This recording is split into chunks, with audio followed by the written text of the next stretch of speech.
جی السلام علیکم، کیسے ہیں آپ؟ ٹھیک ہیں، خیریت سے ہیں؟ امید ہے آپ کے دن جناب اچھے گزرے ہوں گے۔ آج کے ویلاگ میں بات کریں گے آئینی ترمیم کو لے کر جو بلاول بھٹو زرداری صاحب کمپین کر رہے ہیں اور بار بار اس بات کا پرچار کر رہے ہیں کہ جناب یہ آئینی عدالت کا بنانا بڑا ضروری ہے، یہ بڑی مجبوری ہے، کیونکہ یہ جناب ہم نے میثاق جمہوریت میں بھی یہ ڈیمانڈ رکھی تھی، ایگری کیا تھا نون لیگ اور پیپلز پارٹی نے کہ جناب یہ آئینی عدالت بڑی ضروری ہے۔ تو آج کے ویلاگ میں ہم بتائیں گے کہ میثاق جمہوریت بیسیکلی تھا کیا، اس میں کیا اہم نکات تھے، کیا کیا نکات ان میں سے ان دونوں پارٹیوں نے اپنی اپنی حکومت میں ان پہ عمل درآمد کیا یا نہیں کیا۔ تو اس کے متعلق آپ کو ساری تفصیل آپ کے سامنے رکھیں گے تاکہ بلاول بھٹو صاحب زرداری صاحب بھی ذرا پڑھیں کہ میثاق جمہوریت بیسیکلی تھا کیا صرف آئینی عدالت کے قیام کا مطالبہ ہی میثاق جمہوریت میں تھا یا اور بھی بڑے اہم چیزیں اس معاہدے میں شامل تھیں۔ تو یہ جو میثاق جمہوریت کا معاہدہ، آپ کو تھوڑا سا بیک گراؤنڈ بتا دیں کہ 99 کا جب مارشل لا لگا، جنرل مشرف نے ٹیک اوور کیا، نواز شریف صاحب کی حکومت تھی، ان کی حکومت کو ختم کیا، نواز شریف صاحب گرفتار ہوئے، دیگر بھی اہم لوگ گرفتار ہوئے، شہباز شریف صاحب بھی گرفتار ہوئے۔ پھر ایک معاہدے کے تحت نواز شریف صاحب اور ان کے پورے خاندان کو سعودی عرب بھجوا دیا گیا، وہاں سے پھر یہ لندن وغیرہ ان کی یاترا چلتی رہی۔ بینظیر بھٹو صاحبہ بھی جلا وطن کر دی گئیں اور وہ بھی لندن میں قیام پذیر رہیں۔ پھر ان دونوں جو سیاسی مخالفین تھے ان کا وہاں پہ رابطہ شابطہ رہا، ملاقاتیں رہیں، تو پھر ان دونوں پارٹیوں نے وہاں پہ کنسنسس سے یہ ایک ڈرافٹ بنایا، ایک معاہدہ کیا، مئی 2016 میں لندن میں، مئی 2006 میں لندن میں معاہدہ کیا جسے میثاق جمہوریت یا چارٹر آف ڈیموکریسی کہا جاتا ہے۔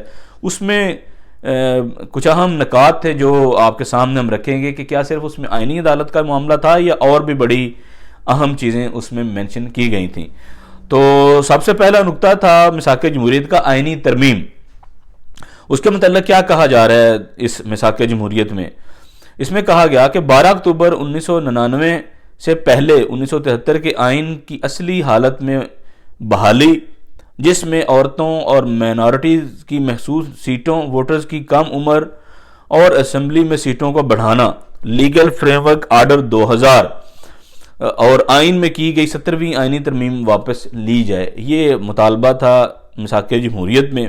پھر کہا گیا کہ جناب گورنر کی تقرری تینوں فوجی سروسز اور CGCSC جو کہ چیف ایگزیکٹو نے بنائی ہے اور وزیر اعظم کا عہدہ 1973 کے آئین کے مطابق ہونی چاہیے، یعنی وزیر اعظم کو بااختیار کیے جانے کا مطالبہ اس میں تھا کہ تینوں سروسز چیف، آرمی چیف، ان کی تعیناتی وزیر اعظم جو ہے اس کو کرنی چاہیے، کیونکہ جب یہ لیگل فریم ورک آرڈر اور جب مشرف کا مارشل لا لگا، پھر یہ لیگل فریم ورک آرڈر آیا، 17ویں ترمیم اس کے بعد آئی، تو اس میں اختیارات جو تھے وہ چیف ایگزیکٹو بن گئے مشرف صاحب اور اختیارات صدر کے پاس چلے گئے۔ جب یہ لیگل فریم ورک آرڈر اس کے بعد 17ویں آئینی ترمیم آئی تو وزیر اعظم تو بس نام کا رہ گیا، بے اختیار وزیر اعظم ہو گیا، کیونکہ مشرف صاحب صدر بن گئے تو صدر بننے کے ساتھ ہی تمام اختیارات ان کو منتقل ہو گئے۔ تو وہ یہ کہہ رہے ہیں کہ واپس اختیارات جو ہیں وہ وزیر اعظم کے پاس آنے چاہیے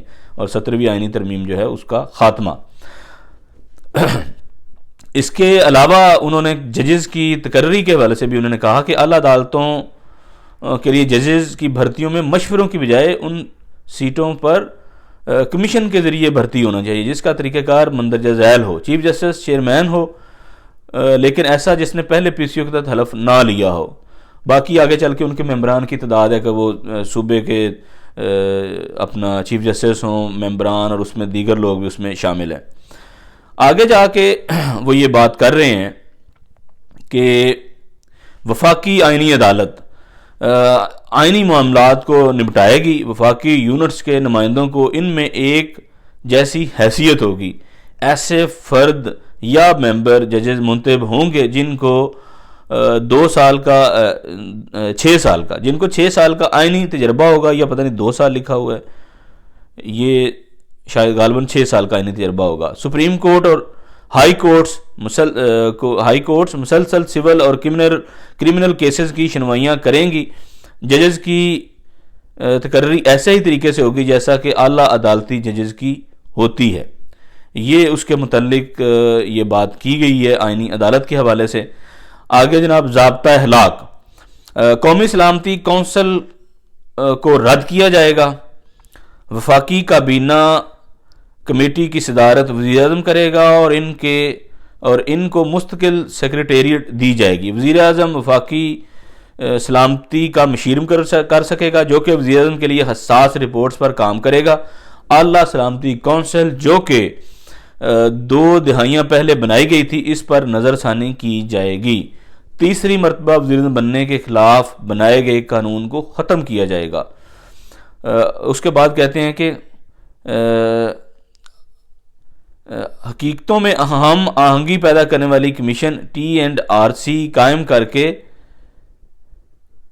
پرتشدد واقعات، سزاؤں، ریاستی پیراؤں، مرضی کی قانون سازی، سیاسی ذمہ داریوں کی حد بندی پر نظر ثانی کرے گی۔ کمیشن 1996 سے سول حکومتوں کی برطرفی اور فوجی مداخلت کی جانچ پڑتال کرے گی اور ان کے اسباب پر رپورٹ کرے گی۔ کمیشن کارگل جیسے واقعات کی روشنی میں سفارشات مرتب کرنے اور ذمہ داروں کا تعین کرنے اور جانچ پڑتال کرنے کے ساتھ اسباب بھی معلوم کرے گی۔ اس کے ساتھ ساتھ کمیشن نیب کی ذمہ داری اور احتسابی اداروں کے ساتھ ساتھ آفس پر گرفت حاصل کرتے ہوئے چیزوں کے غلط استعمال کو روکے گی اور نیب ادارے کے قیام سے قانون کے بگاڑ اور غلط استعمال سے ہونے والی انسانی حقوق کی پامالی کی جانچ پڑتال بھی کرے گی۔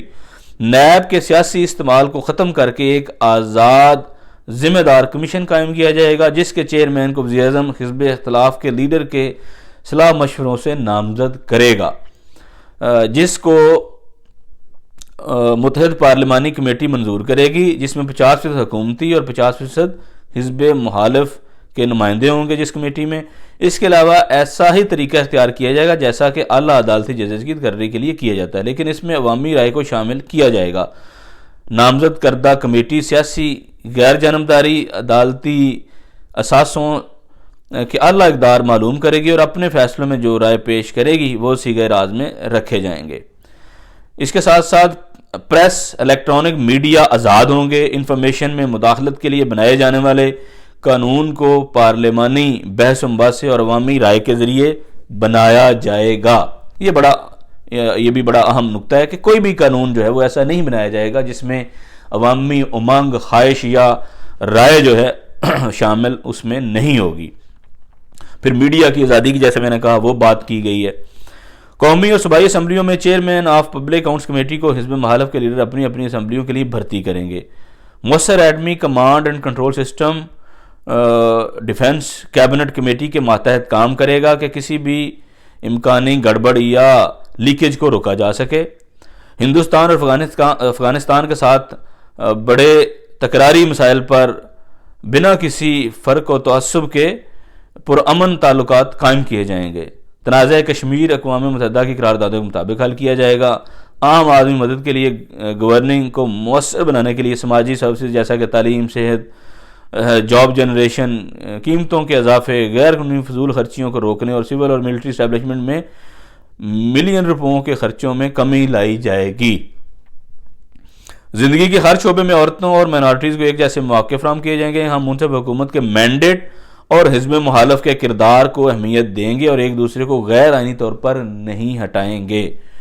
ہم فوج کی مدد سے کوئی بھی گورنمنٹ نہیں لائیں گے۔ آپ اندازہ کریں یہ کیا کیا باتیں ایگری کر رہے ہیں پیپلز پارٹی اور نون لیگ مساق جمہوریت میں 2006 میں۔ کرپشن اور ہارس ٹریڈنگ کی روک تھام کے لیے اوپن بیلٹ استعمال ہوگا۔ پولنگ کے دوران اگر کوئی بھی پارٹی رولز کی خلاف ورزی کرے گا، کوئی بھی اگر خلاف ورزی کرے گا تو اس کو پارلیمانی لیڈر ڈسکوالیفائی کرے گا۔ تمام فوجی عدالتی افسران عام آدمی کی معلومات کے لیے پارلیمنٹیرین کی طرز پر اپنے اثاثہ جات اور گوشوارے ظاہر کریں گے۔ ٹھیک ہے نا جی۔ اس کے بعد وہ کہہ رہے ہیں کہ جناب نیشنل ڈیموکریسی کمیشن کو ملک میں جمہوری کلچر کے فروغ کے لیے عمل میں لایا جائے گا۔ اس کے ساتھ ساتھ وہ دہشت گردی کی بنیاد پرستی فوجی ڈکٹیٹرشپ کے دوران جمہوریت کی مخالف بنا پر وجود میں آئی، جس کی ہم مذمت کریں۔ وہ دہشت گردی کہہ رہے ہیں کہ ملک میں جمہوریت کے نہ ہونے کی وجہ سے ڈکٹیٹرشپ کی وجہ سے، بنیاد پرستی کی وجہ سے یہ وجود میں آئی ہے، تو اس کو ہم کنڈیم کرتے ہیں۔ اب یہ کچھ اہم نکات ہیں، آپ اندازہ کریں کہ اس میں کیا بات وہ کر رہے ہیں کہ فوجی جو افسران ہیں ان کے اثاثے، ان کے گوشوارے جو ہیں وہ بھی پبلک کیے جائیں، جیسے کہ عوامی جو نمائندے ہیں ان کے ہوتے ہیں۔ پھر اس میں کہا گیا ہے کہ جناب کرپشن اور ہارس ٹریڈنگ اس کو ہم روکیں گے، اوپن بیلٹ جناب اس کا نفاذ کریں گے۔ اس کے بعد وہ کہہ رہے ہیں کہ ہم منتخب حکومت کے مینڈیٹ اور حزب مخالف کے کردار کو اہمیت دیں گے اور ایک دوسرے کو غیر آئینی طور پر نہیں ہٹائیں گے۔ پھر ہم فوج کی مدد سے کوئی بھی گورنمنٹ نہیں لائیں گے۔ ایک دو اور نقطہ رہ گیا، اس کے بعد اس پہ ہم اپنی کمنٹری بھی ڈیفینیٹلی کریں گے۔ الیکشن کمیشن کو آزاد، خود مختار اور خودکار ہونا چاہیے۔ اس کے بعد وہ کہتے ہیں کہ تمام سیاسی اسیروں کو رہا کرتے ہوئے غیر مشروط طور پر ان کو سیاسی وابستگیوں کو بحال کیا جائے گا۔ عام انتخابات کے 3 ماہ بعد بلدیاتی انتخابات کرائے جائیں گے۔ متعلقہ الیکشن اتھارٹی بلدیاتی انتخابات کے لیے پہلے سے منتخب نمائندوں کو سسپینڈ کرتے ہوئے نیوٹرل ایڈمنسٹریٹر مقرر کرے گا۔ نگران حکومت نیوٹرل ہو جو کہ آزادانہ، منصفانہ اور شفاف انتخابات کرائے گی۔ ٹھیک ہے جی۔ اس کے بعد آ جائیں سول اور فوجی تعلقات۔ ISI، MI اور دیگر security agencies prime minister secretariat, ministry of defence اور کیبنٹ ڈویژن کے ماتحت احتساب کے لائق ہوں گے۔ ٹھیک ہے نا جی۔ اس کے بعد وہ کہہ رہے ہیں کہ ان کے بجٹ DDC کی منظوری سے ان کے متعلقہ منسٹری منظور کرے گی۔ تمام تر خفیہ ایجنسیز کی سیاسی مداخلت کو روکا جائے گا۔ اس کے بعد وہ کہہ رہے ہیں کہ تمام فوجی اخراجات کا آئین کے مطابق دوبارہ جائزہ لیا جائے گا۔ دفاعی بجٹ بحث اور منظوری کے لیے پارلیمنٹ کے سامنے پیش کیا جائے گا۔ فوجی زمینوں کی الاٹمنٹ اور چھونیوں کی حد بندی دفاعی وزارت خود کرے گی، جس کے دوبارہ جائزے کے لیے ایک کمیشن قائم کیا جائے گا جو کہ زمینوں کی الاٹمنٹ اور ان کے غیر قانونی حیثیت کی جانچ پڑتال کرے گا۔ اس کے بعد وہ کہہ رہے ہیں کہ 1999 کے بعد کی گئی جو بھی الاٹمنٹ ہے ذاتی پسند قبضوں یا منافع کے لیے کی گئی ہوں، سب کی سب لائق احتساب ہوں گی۔ وفاقی اور صوبائی حکومتوں کے رولز آف بزنس جو ہیں ان کا جائزہ لیتے ہوئے اس کو گورنمنٹ کا پارلیمانی فورم بنایا جائے گا۔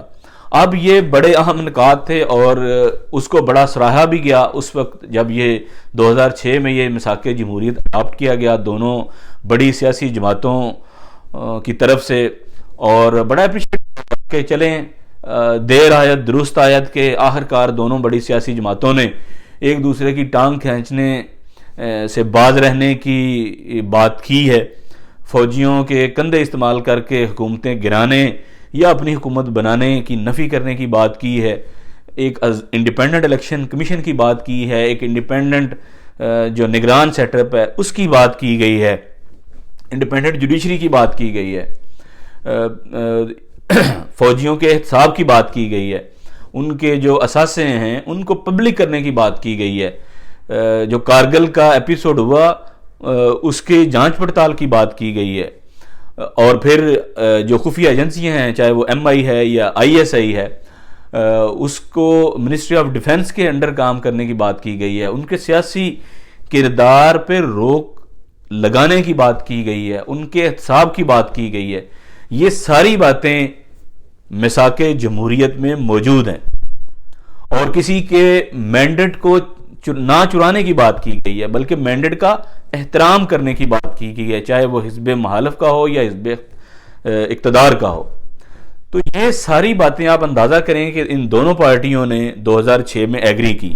پہلی بات تو یہ ہے کہ میثاق جمہوریت کو کوئی آسمانی صحیفہ نہیں ہے کہ جس پہ آنکھ ناک کان بند کر کے اس پہ سارے باقی بھی پارٹیاں وہ اس کو مان لیں یا اس پہ عمل کریں، لیکن یہ ایک بڑا ہسٹوریکل ڈاکومنٹ تھا بہرحال، اور اس میں ایسی شکیں موجود تھیں جس پہ تقریباً ساری پارٹیاں اس پہ کنسنسس بھی کرتی اور جس میں باقی لوگوں کو بھی شامل کیا جا سکتا تھا۔ اس میں جماعت اسلامی تھی، اس میں مولانا فضل الرحمان تھے، اس میں پاکستان تحریک انصاف ہے، اس میں MQM ہے یا دیگر جماعتیں، ان کو بھی آن بورڈ اس پہ لیا جا سکتا تھا اور بعد میں بے شک اس پہ آن بورڈ لیا جا سکتا تھا۔ لیکن یہ 2006 میں ڈاکومنٹ سائن ہوا، 2007 میں پیپلز پارٹی نے جنرل مشرف کے ساتھ NRO سائن کیا، جس کے تحت کیا تھا کہ پیپلز پارٹی کے سارے کیس معاف، اور پیپلز پارٹی اس کے بدلے میں کیا کرے گی، مشرف صاحب کو صدارتی الیکشن میں وہ ووٹ دیں گے تاکہ وہ وردی میں ہی جناب وہ صدر بن جائیں، اور ایسے ہی ہوا، وہ وردی میں ہی صدر جو ہیں وہ الیکٹ ہو گئے 2007 میں۔ اس کے بعد 2008 میں جب بے نظیر بھٹو صاحبہ جب واپس آئیں اور پھر ان کی 2007 دسمبر میں ان کی شہادت ہو گئی، تو پھر الیکشن کیونکہ 2007 کے اینڈ میں ہونا تھا وہ ڈیلے ہوا، اور پھر الیکشن 2008 کے شروع میں جب ہوا تو پیپلز پارٹی نے حکومت بنائی نون لیگ کے ساتھ مل کر۔ یہ ایک دونوں کی ایک مشترکہ گورنمنٹ تھی، فیڈرل گورنمنٹ۔ پنجاب میں نون لیگ کی گورنمنٹ بن گئی، سندھ میں بھی پیپلز پارٹی نے گورنمنٹ بنائی، اور باقی صوبوں میں بھی پیپلز پارٹی نے مل کے وہاں کی جماعتوں کے ساتھ حکومت بنا لی۔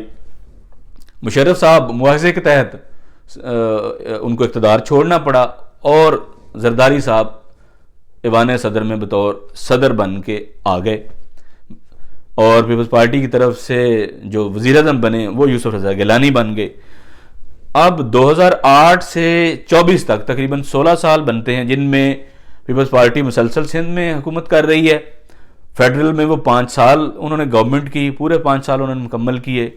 پھر اس کے بعد 2022 میں بھی وہ کولیشن میں تھے، اور ابھی بھی وہ گورنمنٹ میں تو نہیں ہے لیکن وہ گورنمنٹ کو سپورٹ کر رہے ہیں، ان کے ساتھ کھڑے ہیں۔ اس کے ساتھ ساتھ جب نون لیگ 13 سے 18 تک ان کی گورنمنٹ رہی، پھر 22 کے بعد ابھی تک دوبارہ پھر اقتدار میں ہیں۔ اب یہ 2006 کا یہ جو میثاق جمہوریت ہے، اس کو آپ بغور پڑھیں، اس کی ایک ایک شق کو پڑھیں، میں نے چند آپ کے سامنے بھی رکھی ہیں، تو آپ کو اندازہ ہو کہ یہ بڑا اچھا ایک ڈاکومنٹ تھا۔ اس میں کنسنسس کیا گیا بہت سی چیزوں پہ، لیکن کیا جب یہ دونوں پارٹیاں اقتدار میں آئیں، انہوں نے 18ویں ترمیم بھی جو کہ تقریباً 1 سال ڈسکشن ہونے کے بعد جا کے منظور ہوئی، جس میں اختیارات جو تھے وہ صدر سے وہ وزیر اعظم کو منتقل ہوئے، یعنی صدارتی نظام سے آپ کہہ لیں ایک طرح سے پارلیمانی نظام میں ہم آئے، اور پھر صوبوں کو بڑی خود مختاری بھی دی گئی۔ لیکن کیا یہ آئینی عدالت کا معاملہ 18ویں ترمیم میں نہیں حل ہو سکتا تھا؟ نہیں حل کیا گیا۔ پھر یہ بتائیں کہ کیا کارگل پہ کوئی کمیشن بنا، کوئی تحقیقات ہوئیں، کوئی ذمہ داروں کا تعین ہوا؟ کیا ایم آئی اور آئی ایس آئی کیا منسٹری آف ڈیفنس کے انڈر کیا کام کر رہے ہیں؟ کیا ان کا کبھی احتساب ہوا؟ کیا ان کی جو پولیٹیکل انجینئرنگ ہے، سیاسی معاملات میں مداخلت، وہ بند ہو گئی؟ کیا ان کے جو بجٹ ہیں اس کا کبھی آڈٹ ہوا؟ کیا فوج کے بجٹ کا آڈٹ ہوا؟ کیا اس کو پارلیمنٹ میں پیش کیا گیا؟ کیا اس پہ کبھی بحث ہوئی؟ اس کے بعد یہ جو انڈیپینڈنٹ الیکشن کی بات ہے، کیا الیکشن کمیشن انڈیپینڈنٹ طریقے سے اس نے کام کیا؟ کیا نگران حکومتیں انڈیپینڈنٹ طریقے سے آئیں؟ ابھی حال ہی کی 2024 والی آپ دیکھ لیں، محسن نقوی صاحب والی جو پنجاب میں، کیا کچھ نہیں ہوا؟ کیا وہ انہوں نے نقوی صاحب نے ایز انڈیپینڈنٹ نگران گورنمنٹ کے کام کیا؟ کیا انہوں نے اثر انداز نہیں ہوئے اس پورے الیکشن پروسیس پہ؟ کیا وہ جو بھی پری پول ریگنگ ہوئی، پھر پول کے بعد کے جو معاملات ہیں، کیا ان میں محسن نقوی صاحب اور ان کی نگران گورنمنٹ کا کوئی کردار نہیں رہا؟ اور ایون ابھی جو موجودہ الیکشن کمیشن ہے، کیا اس نے انڈیپینڈنٹ طریقے سے کام کیا ہے؟ کیا انہوں نے پری پول ریگنگ کے معاملات میں مبینہ سہولت کاری نہیں کی؟ کیا اس کے الیکشن 2024 کے بعد کی سہولت کاری نہیں کی؟ اور پھر اس سے پہلے بھی 2013 کے الیکشن میں، پھر 2018 کے الیکشن میں الیکشن کمیشن کا کیا کردار رہا؟ پھر نگران حکومتوں کا کیا کردار رہا 2013 کے الیکشن میں، 2018 کے الیکشن میں؟ تو جب میثاق جمہوریت کی بات بلاول بھٹو صاحب بار بار کرتے ہیں تو ان کو یہ سوچنا چاہیے، بلکہ ان کو سب سے پہلے تو اس ڈاکومنٹ کو پڑھنا چاہیے۔ انہوں نے میرا خیال ہے میثاق جمہوریت کا یہ ڈاکومنٹ پڑھا ہی نہیں ہے۔